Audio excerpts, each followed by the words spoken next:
Sean Diddy Combs and the Paradox of Power, when black empowerment collides with systemic retribution. The meteoric rise and precipitous fall of Sean Diddy Combs, hip-hop mogul, billionaire entrepreneur, and vocal advocate for black economic empowerment reflect a collision of ambition, systemic power, and the precariousness of black success in America. As federal raids, sex trafficking allegations, and lurid lawsuits engulf him, a critical question emerges. Is Diddy's downfall a reckoning for personal misconduct, a coordinated retaliation for challenging corporate and racial power structures, or both? To untangle this, we must examine the interplay of his pro-black activism, his $1 billion battle with Diageo, and the historical patterns of how black elites are policed when they threaten the status quo. Diddy's recent years were marked by a deliberate shift toward political and economic advocacy. He positioned himself as a champion of black capitalism, leveraging his platform to demand racial equity in corporate America. His 2023 lawsuit against Diageo, accusing the spirits giant of sidelining his Ciroc and De Leon brands due to systemic racial bias, was framed not just as a business dispute, but as a crusade against systemic racism and standing up to traditional world order. "They'll call you urban to your face, but never give you real power," he declared, echoing broader critiques of corporate tokenism. This activism extended beyond the courtroom. Diddy funded initiatives for black entrepreneurs, preached economic self-sufficiency, and criticized predominantly white-dominated industries for exploiting black culture while excluding black ownership, the white ceiling. His rhetoric tapped into a long tradition of black empowerment, from Marcus Garvey to Jay-Z, from Haiti to Burkina Faso, emphasizing that wealth accumulation is a form of resistance. Yet in a society where black success is often contingent on conformity, his uncompromising stance risked alienating powerful allies. History is littered with examples of black leaders and entrepreneurs demonized or dismantled when their influence threatened entrenched power. Marcus Garvey, the FBI targeted Garvey's Black Star Line and Universal Negro Improvement Association in the 1920s, leading to his imprisonment on dubious mail fraud charges. His crime? Mobilizing global black economic solidarity. Tulsa's Black Wall Street, the 1921 massacre, fueled by white resentment of black prosperity, destroyed a thriving community. The FBI's COINTELPRO. From Martin Luther King Jr. to the Black Panthers, from Haiti to Burkina Faso, the U.S. government and the world order systematically undermined black leaders who challenged racial capitalism. In Diddy's case, his Diageo lawsuit struck at the heart of corporate racism, a rare public challenge to a $100 billion multinational.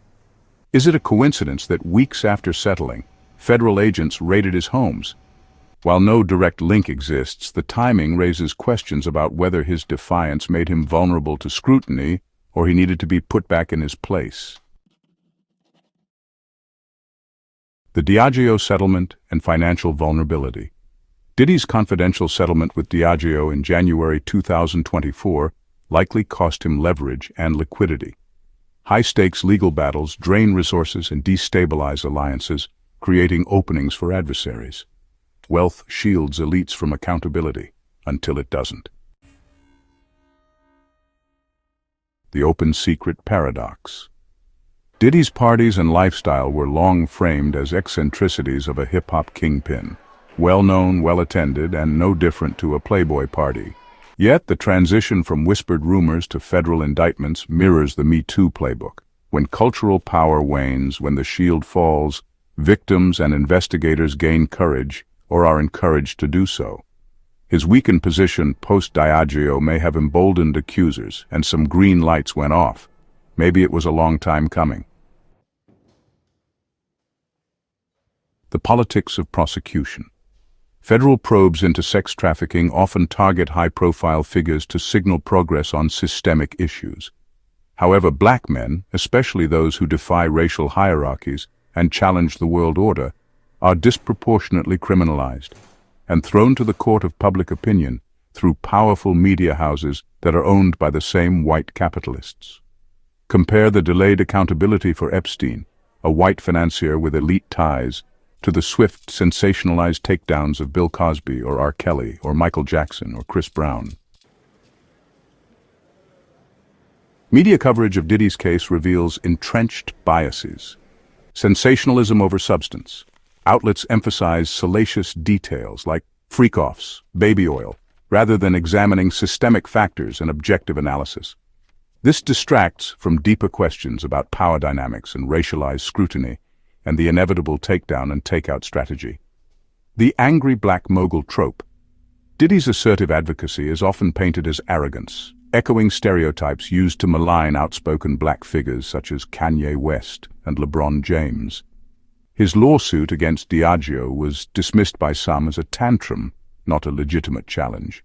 He was only asking for the same treatment that George Clooney was getting from Diageo. Check one, check two, check. Selective amplification. Allegations against Diddy gain traction in part because they align with societal comfort in seeing black success humbled and crumpled. Contrast this with the muted coverage of white CEOs accused of similar misconduct, or the bankers that collapsed the whole world economy. They got more bonuses and not a single day for accountability. Diddy's saga underscores three truths about power in America. First, wealth does not equate to protection for black elites. While money insulates white elites like Epstein's initial impunity, black wealth is conditional. Challenging systemic inequities risks triggering retaliation disguised as accountability. Second, the weaponization of morality. Allegations of sexual misconduct, whether true or exaggerated, are potent tools to dismantle controversial figures, especially black men. For black men, these accusations often carry racialized undertones of hypersexuality, immorality, and danger, which are translated to criminality. Lastly, the fragility of alliances. Corporate partners like Diageo, media empires, and industry peers benefit from black cultural capital. Until that capital threatens their bottom line, or challenges the establishment and asks for equality. Think Michael Jackson owning all of the most lucrative catalogs and almost 50% of Sony ATV music publishing. To dismiss Diddy's legal troubles as solely personal failings ignores the context in which they arose. Conversely, to frame him purely as a martyr of systemic racism overlooks the gravity of the allegations. The truth likely lies in the intersection. Accountability is necessary. If victims' claims are validated, justice must prevail. The Me Too movement has shown that even cultural icons are not above reproach. However, systems weaponize scandal. America's history proves that systems do punish black disruptors more harshly. And most of the time, black people help in the demise of their fellow black disruptors. Diddy's activism made him a threat. His legal battles made him vulnerable and a target. In the end, Diddy's story is a Rorschach test for how we view race, power, and justice in this modern world, built on an old, white, capitalistic world order. It challenges us to hold individuals accountable while interrogating the structures that decide who faces consequences and why, and who remains untouchable. As the federal case unfolds, one thing is clear. In a nation where black ambition is both celebrated and surveilled, even billionaires are not immune to the price of defiance. Watch as the drama unfolds. Remember, life is not checkers. This is a game of chess, and some of you have not even seen the board yet. Thanks for watching. Share your thoughts below. Let's open this up for an intellectual discussion. God bless you.